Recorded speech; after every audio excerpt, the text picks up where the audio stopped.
कदमाई हो। दुआरा खाड़ा बाबा जिनिया दाया कदमाई हो।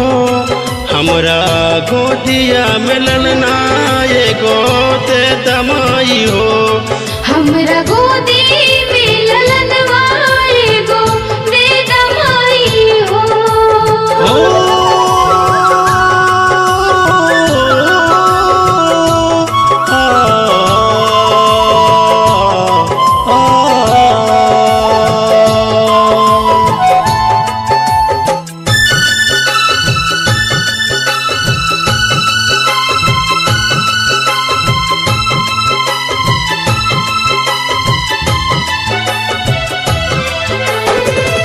असरा में रही रोजी 9 दिन नया नवा।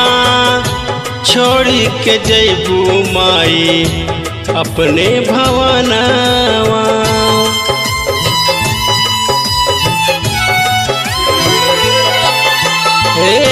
असरा में रही रोजी 9 दिन नया नवा।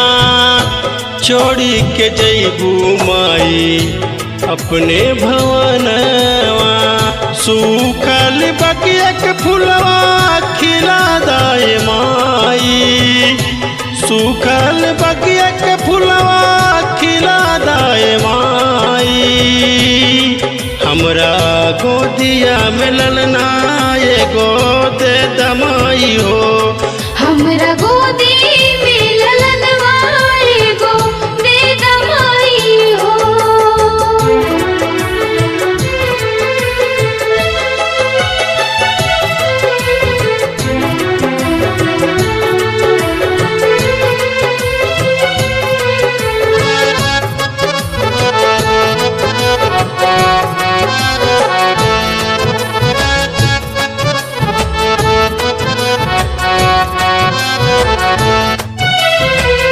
बड़ा उपकार होई माई तोहार हो।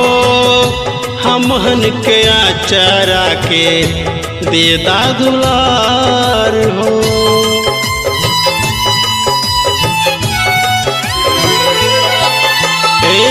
बड़ा उपकार होई माई तोहार हो।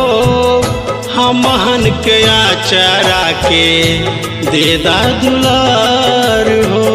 जात बाड़ू माई कुछ ना मुहावा से बोल के।